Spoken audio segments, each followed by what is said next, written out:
Assalamualaikum warahmatullahi wabarakatuh. Hamdan wa syukran lillahi wahdah.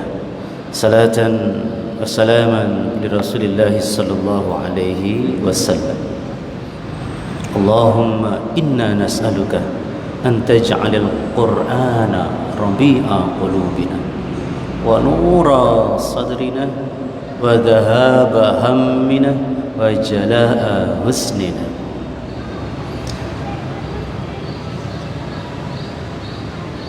Musafir adalah salah satu model kehidupan yang ditawarkan oleh Rasulullah sallallahu alaihi wasallam,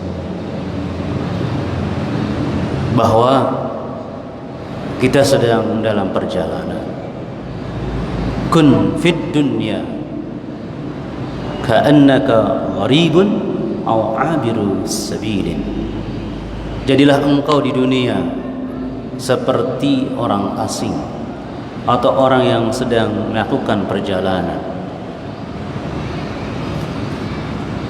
Perjalanan kita akan semakin dekat dengan finish. Begitu pula dengan Ramadan kita, sudah enggak terasa kita sudah masuki hari yang ke 16 ya. Ya Rahmanur Rahim. Alhamdulillah, kita bersyukur kita mampu melewatinya sambil evaluasi apakah masih semangat kita bertambah atau berkurang. Karena semakin dekat finish, seharusnya tenaga kita semakin kita habiskan, habis-habisan. Insyaallah. Ma'asyiral muslimin rahimakumullah.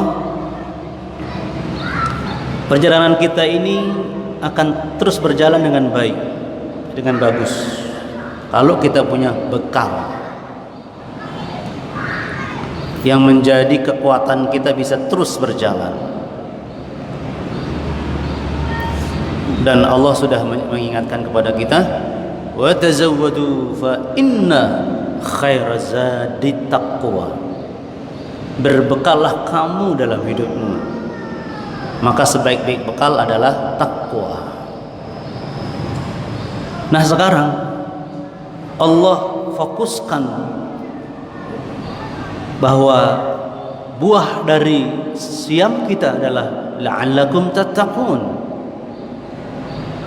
Maka artinya kita betul-betul mengumpulkan bekal Ramadan ini agar 11 bulan berikutnya sampai ketemu Ramadan kita bisa menjadikannya sebagai pegangan yang kita terus berjalan di atas jalan Allah Subhanahu wa taala.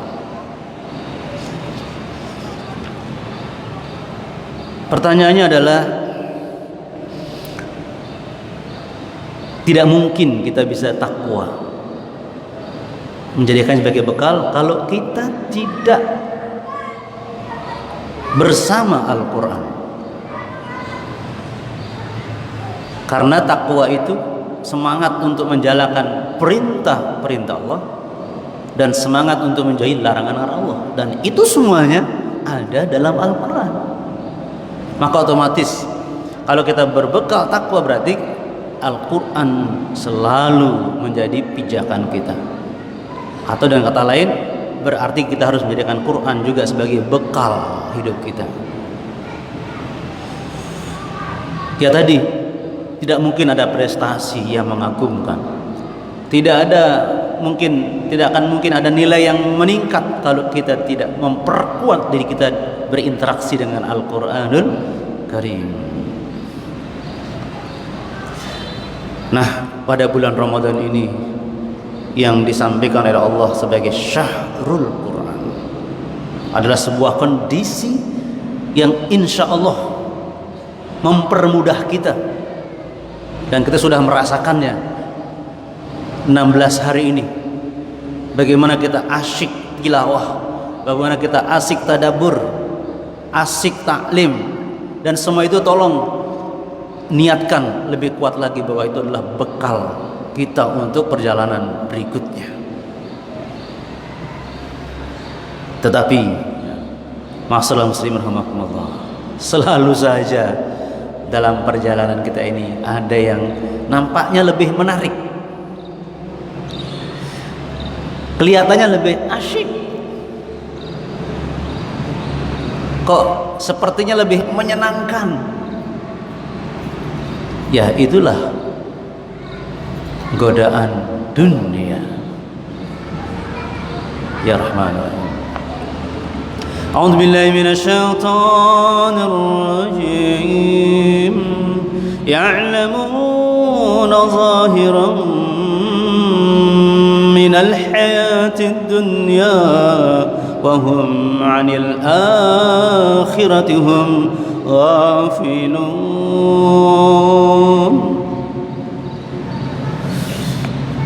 Mereka rajin, tekun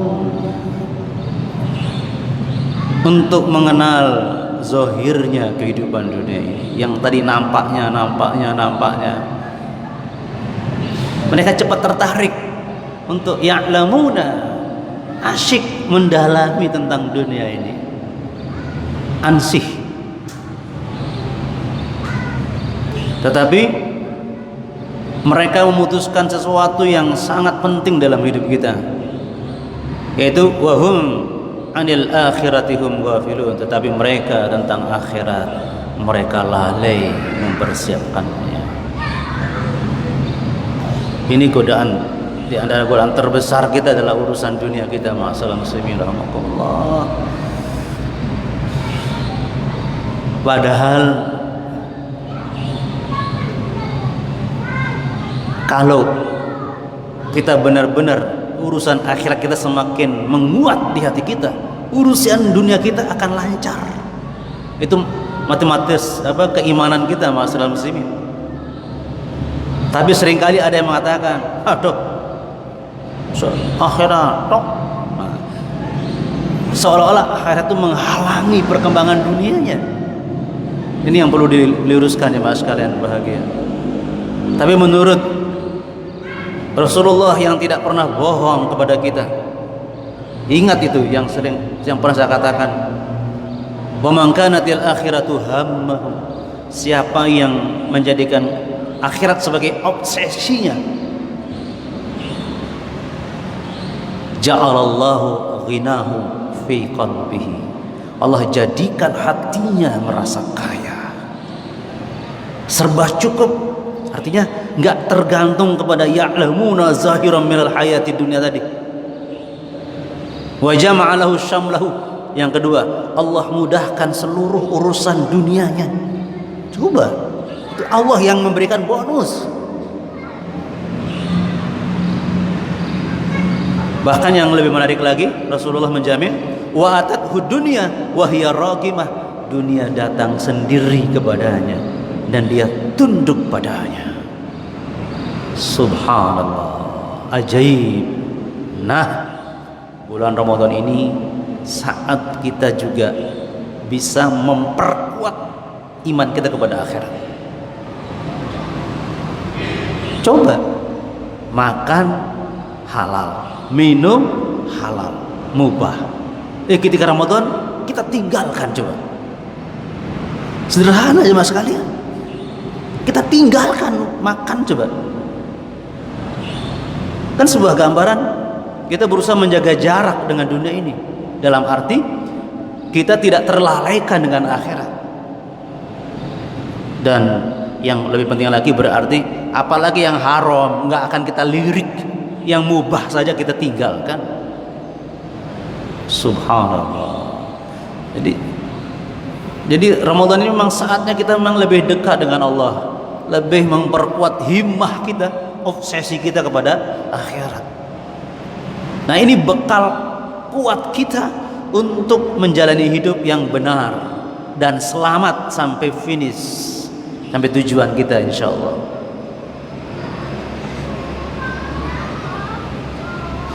Ma'asyiral muslimin rahimakumullah. Para ulama punya kekhawatiran masalah muslimin berdasarkan hadis Rasulullah sallallahu alaihi wasallam, bagi orang yang khatam Al-Quran sekedar tilawah melebihi 40 hari. Kita sudah bahas hadisnya kan? Iqra'ul Quran syahran, bacalah Quran tamat 1 bulan. Ada lagi ada lain arba'in ya, 40 hari. Artinya paling lambat jangan melewati 40 hari kita tamat Al-Quran. Ya Allah. Jadi kita tilawah Quran rajin tapi melebihi 40 hari, itu ada kekhawatiran ulama. Karena pasti ini ukuran yang paling pas untuk bagaimana mengukur interaksi kita dan bagaimana kita menjadikan Quran sebagai bekal hidup kita, di antaranya tilawah. Hadis yang masyhur yang sering kita dengarkan adalah kalau kita ingin mendapat syafaat Al-Quran, awal mulanya bagaimana tilawahnya? Kan Iqra'ul Quran fa innahu ya'ti yaumal qiyamah syafi'an li ashabihi. Bacalah Quran karena nanti pada hari kiamat dia akan datang memberikan syafaat kepada sahabatnya. Iqra'. Perhatikan Iqra' ini. Ada lagi dalam hadis Muslim, bagaimana orang yang menjadikan Quran sebagai bekal hidupnya agar dia mewujudkan takwa sebagai bekal hidupnya. Yu'ta yaumal qiyamah bil Quran wa ahlihi. Kelak pada hari kiamat akan didatangkanlah Al-Quran dengan ahlinya. Ahlullah, ahlinya. Ini lihat bagaimana nasib istimewa bagi orang yang ahlul Quran. Ini dia, alladzina kanu ya'maluna bihi fid dunya. Mereka yang dahulu rajin mengamalkan kandungannya selama hidup di dunia. Taqaddumuhu suratul Baqarah, maka mendekatlah, majulah surah Al-Baqarah, wa Alu Imran, dan surah Ali Imran. Tuhajani, kedua surah ini menjadi hujjah membela an sahibihi, sahabatnya yang suka berinteraksi dengannya. Ini ternyata per surah yang datang. Ya Rahman Ar-Rahim.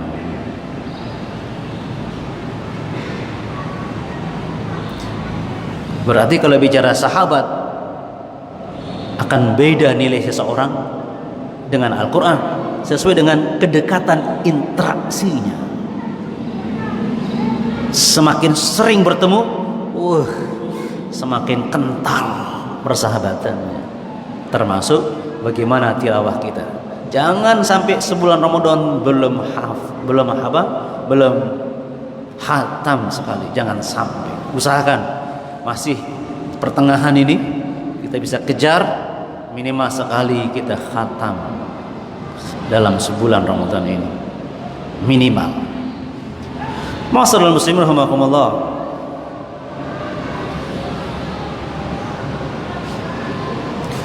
Doa yang saya sampaikan setiap awal pembahasan kita, Allahumma inna nas'aluka an taj'alil Qur'ana rabi'a qulubina. Ya Allah, jadikanlah hati kami, Quran itu sebagai penyejuk hati kami. Jadi kita harus berusaha, ma'asyiral muslimin rahimakumullah, menikmati Al-Quran ini. Rabi'a, penyejuk hati kami.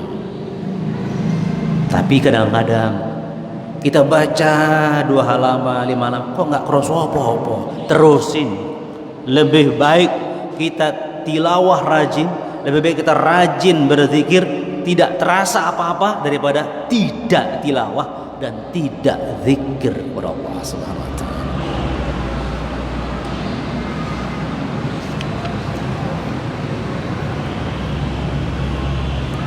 Kita ambil pelajaran jemaah sekalian tentang hal ini ya. Jadi sering kita berat, itu bagian dari kehidupan kita, ujian hidup ini. Panas gini moco-moco. Misalnya gitu ya, repot-repot kok moco. Nggak asyik nih, nggak ada.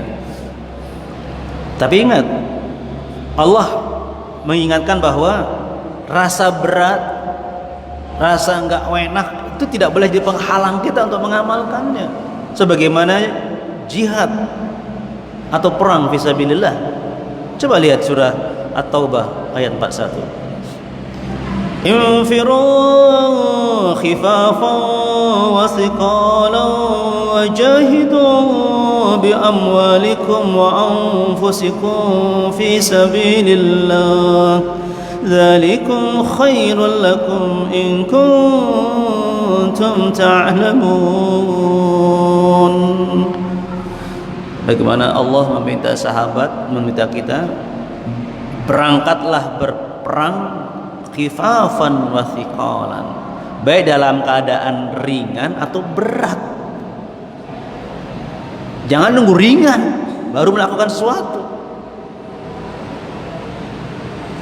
Jadi diminta kita tetap lakukan sesuatu meskipun kok nggak enak ya, teruskan, jemaskan bahagia.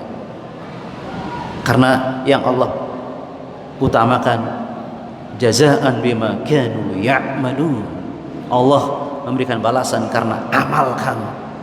Enak nggak enak, terusin. Begitu maksudul muslimin rahimakumullah. Karena ketika kita beramal, meskipun mungkin nggak enak, tetap kita dalam keadaan dekat dengan Allah. Itu yang diingatkan. Karena ibadah kita adalah cara kita untuk taqarrub ila Allah. Termasuk tilawah yang sebenarnya merupakan ya Rahman, amalan paling ringan terhadap Al-Quran, tilawah. Jangan sampai kita nggak tamat sekali minimal dalam 1 bulan Ramadan ini. Ini syahrul Quran, bulannya Al-Quran. Jangan sampai kita nggak bisa melakukannya. Ya Rahman Rahim.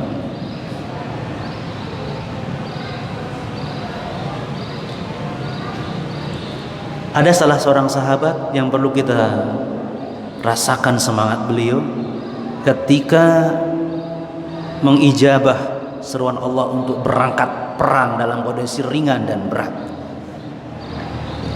Siapakah beliau? Beliau adalah Abu Talhah. Abu Talhah. Usia beliau saat itu 90 tahun. Maka dia meminta anaknya untuk tolong siapkan perlengkapan perang saya. Begitu bersemangat Abu Talhah yang berusia 90 tahun. Bukan tilawah loh ini. Ingat ya, jihad perang jauh lebih berat daripada tilawah. Jangan sampai usia kita belum 90 tahun sulit buka Quran. Kayak berapa kilo ngangkatnya nih bukanya Quran ini. Jangan sampai, malu dong. Abu Talhah 90 tahun, bukan tilawah tapi jihad perang. Mengijabah seruan Allah surah Taubah tadi. Subhanallah. Apa kata anaknya? Ayah kan sudah perang bersekian kali ya, cukuplah. Dan usia sekarang ayah 90 tahun. Tapi beliau Abu Talhah tetap bersikap keras untuk berangkat berjihad. Jemaah sekalian berbahagia, 90 tahun. Ingat-ingat jemaah sekalian, Rahman Rahim. Walaupun jalannya agak gontai gitu ya Rahman Rahim. Akhirnya beliau berangkat ke medan pertempuran dan Masya Allah beliau syahid fi sabilillah waktu itu di usia 90 tahun. Angkat tangan yang 90 tahun usianya. Berat baca Quran. Ingat Abu Thalha.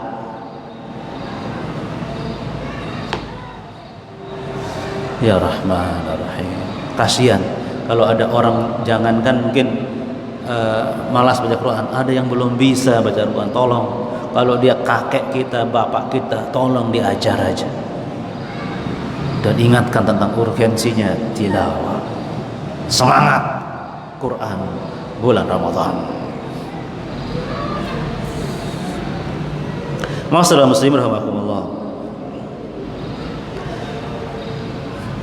Upaya kita agar Quran itu menjadi bekal kita selalu, dalam rangka kita ingin memastikan bahwa kita adalah orang-orang yang bertakwa dan menjadikan takwa sebagai bekal hidup kita.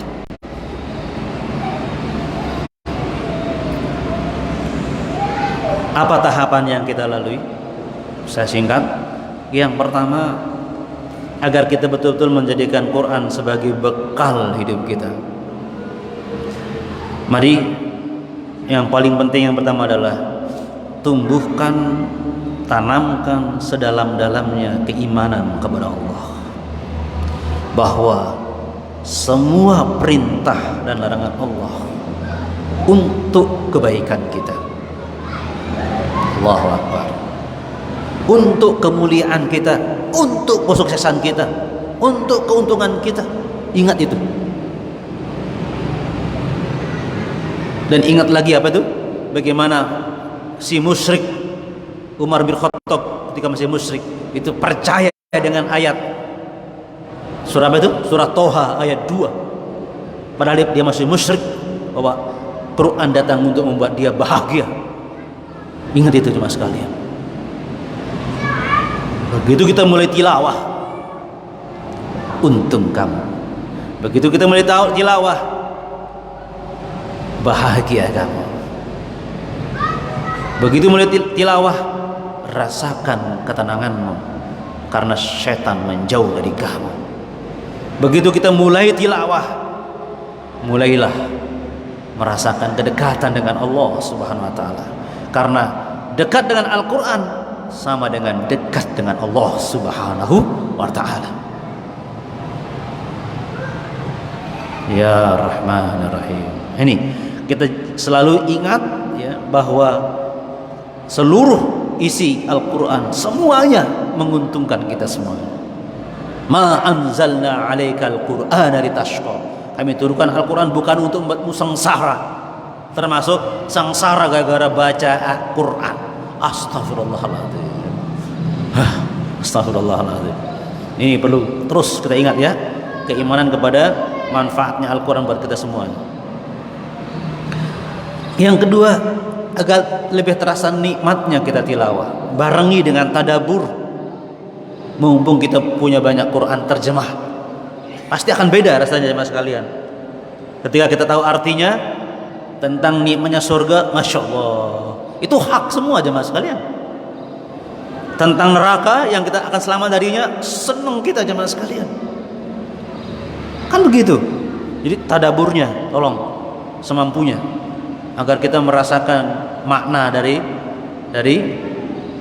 ayat-ayat yang kita baca. Ma'asyiral muslimin rahimakumullah. Yang ketiga, agar Quran menjadi bekal hidup kita adalah mari kita segera bisa melaksanakan ayat-ayat Al-Quran yang kita baca. Mastata'na, ya, semampu kita dan sekuat kita. Masih ingat peristiwa ketika turunnya ayat jilbab yang sudah masyhur itu? Sahabat wanita waktu itu tidak nunggu pulang ke rumah nyari tukang jahit buat jilbab, langsung sebagian dari bajunya yang kan berlapis-lapis dirobek untuk nutupi rambutnya. Subhanallah. Allah memuji mereka. Semaskan bahagia. Ya Rahman Rahim. Dan yang keempat, yang terakhir,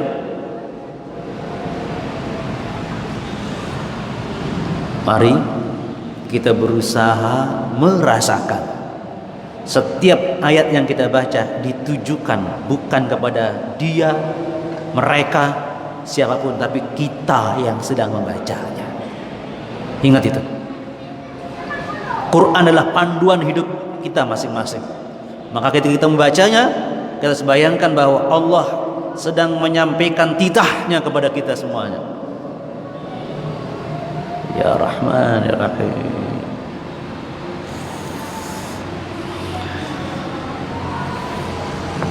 Dan yang paling penting, kita selalu ingat bahwa ayat-ayat ini adalah dari Allah yang selalu menyatakan dirinya di depan surat, setiap suratnya. Bismillahirrahmanirrahim. Jadi setiap ayat yang disampaikan ini Allah itu keluarnya karena kasih dan sayang kepada kita. Subhanallah. Bismillahirrahmanirrahim. Semakin banyak kita baca, semakin banyak kita dengar titahnya pada kita, semakin sewenang mestinya kita, kan begitu ya ma'asyiral muslimin? Karena yang menyampaikannya yang sangat sayang kepada kita semuanya. Bismillahirrahmanirrahim. Sayangnya Allah mengalahkan kasih ibu kita. Bahkan seluruh kasih sayang ibu di dunia ini dikumpulkan jadi satu, masih Allah jauh lebih sayang kepada kita. Saya tutup dengan kisah yang masyhur. Ingat, tolong ini, ingat. buka yang punya kitab Riyadhus Shalihin bab taubat. Ingat Mas Azhar, bagaimana kita merasakan kasih sayangnya Allah. Jangankan bagi jamaah Manarul Islam yang rajin sholat jamaah, yang rajin taklim pada maghrib, pada isya, rajin memakmurkan masjid dengan infaknya, apalagi takmirnya. Jangankan itu, bagaimana sikap Allah kepada orang yang dosanya sepenuh langit. Ya Allah, ya Rabbi Karim. Masih ingat ceritanya? Rasulullah menceritakan sang musafir yang begitu capek melintasi perjalanan yang begitu luas di tengah padang pasir. Hausnya terasa banget ya, lapar juga demikian. Dia mau mengambil bekal di kudanya itu, nggak bisa. Kenapa? Ngantuknya lebih berat. Begitu sampai di sebuah tempat langsung plak, nggak pakai mukadimah, langsung mimpi. Begitu dia terbangun, saatnya asyik minum dan asyik makan. Loh, kudanya tidak ada. Ingat itu, kudanya nggak ada. Karena sangat mengkhawatirkan kalau kuda tidak ada. Di situ makanannya, di situ nyawanya ada di situ. Perjalanan juga harus dengan kuda itu. Dia lari ke depan dalam keadaan capek, tidak ada kudanya. Lari ke samping kiri, samping kanan, ke belakang. Tidak ketemu kudanya. Ke atas yang mana mungkin terbang, ya kan? Ke bawah yang mana mungkin nyunsep di bawah. Tapi memang dia seperti ditelan bumi, begitu ceritanya. Sudah mati saya wis. Semakin lapar, capek, lemes, dia kembali ke tempatnya, nunggu nasib. Tepatnya nunggu kematian saja udah. Akhirnya apa? Ketawa sendiri, itu kudanya datang sendiri, seperti muncul dari dasar bumi. Subhanallah. Ingat cerita ini jemaah sekalian. Akhirnya langsung dia berterima kasih kepada Allah. Syukron ya Allah, alhamdulillah. Anta abdi wa ana rabbuka ya Allah. Hah? Kok ngono? Ya memang begitu ngomongnya. Ya Allah, terima kasih. Engkau adalah hambaku, aku adalah Tuhanmu. Saking senangnya. Ya sama kayak kita. Kalau lagi senang-senang lupa ngomong sesuatu yang benar, salah ngomongnya, ya kan? Begitu senangnya hamba itu sampai dia mengatakan Allah itu hambanya dan dia adalah Tuhannya Allah. Begitu gambaran senangnya orang tadi ketemu kudanya kembali. Rasulullah mengatakan Allah lebih senang dari orang itu. ketika ada seorang hamba membawa dosa sepenuh langit, bukan sepenuh Masjid Manarul, bukan, dan bertaubat kepada Allah, Allah senang menerima taubatnya melebihi senangnya nunggang kuda yang ketemu kudanya. Bayangkan begitu kasih sayang Allah kepada kita, dan bayangkan itulah yang mendasari ayat-ayatnya 30 juz ini yang harus kita khatam minimal maksimal 40 hari. Oke, siap semuanya? Ahlul Quran. Semoga kita menjadi hamba Allah yang dicintai karena kita jadikan Quran sebagai bekal hidup kita, insyaallah. Subhanakallahumma wa bihamdika asyhadu an la ilaha illa anta astaghfiruka wa atubu ilaik. Assalamualaikum warahmatullahi wabarakatuh. Pas syuruk mau masuk setengah menit.